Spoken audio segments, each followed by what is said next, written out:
नवीन व्हिडिओमध्ये आपलं स्वागत आहे. तर आमचे मामा भेटलेत, बाळ मामा. ते लई मस्त डान्सर आहेत आणि लग्नांमध्ये एकदम खतरनाक साडी नेसून कोणता वरमाई डान्स एकदम खतरनाक राहतोय मामाच्या कॅसेटमध्ये. याच ठिकाणी एकदम खतरनाक हांडा घेऊन त्यांनी डान्स केला होता. ना आता ते चालले होते कुठं शेताच्या ना माळीला जायचो आम्ही. उंबरदेवाचं ठाण आहे तिकडं.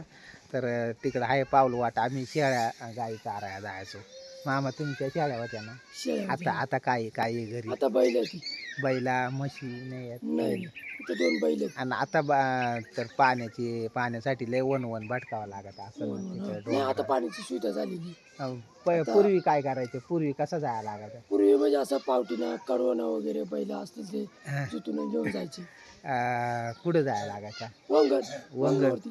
आणि ते काय डोक्यावर आणायला लागायचं? कडवणावरती असले जनावर ज्याच्याकडे ते कडवणावर आणणार नाही तर मग आपण आपल्या डोक्यावरती.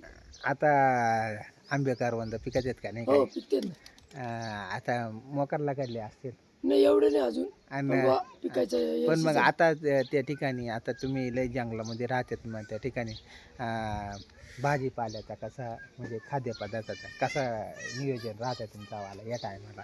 आता या टायमाला काय आता पाण्याचे मारा म्हणजे भाजीपाला ह्या काय पाहायला नाही एवढं. मग दुसरा काय? हप्त्यानं हप्त्या मग रानभाज्या काय खात्यात? आता नाही ना मग काही. रानभाज्या राहतात ना, दुसऱ्या काही अहो पण पावसाळी बोकरा बिकरा काही नाही पावसाळी आणि येड वापाय नाही त्यात का नाही?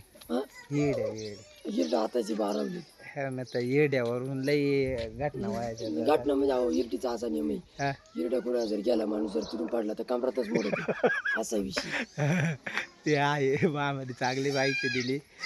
ते रोजगाराचं एक साधन राहते. आंबे करवंद पिकाय वपायण्याचे पूर्वीचे लोक कसे माहिती आहेत ना? मग काही कसे द्यायचे ते भाव कसा राहायचा? आंबे गालास द्यायचा त्यांनी आणि गलस बरोबर केली त्याचा त्याच्यातून काही धान्य घ्यायचं. आता नाही ना तसं काही. तर मस्त माहिती दिली मामांनी. असंच प्रकारचे व्हिडिओ पाहण्यासाठी कळसूबाईला कधी आलं तर ते भेटते जाईल. दुकान राहत आहे ना पुढं कळसूबाई शिखराच्या आहे, त्याला नारळाचं दुकान राहत आहे. तर मित्रांनो भेटू पुढच्या व्हिडिओमध्ये. धन्यवाद.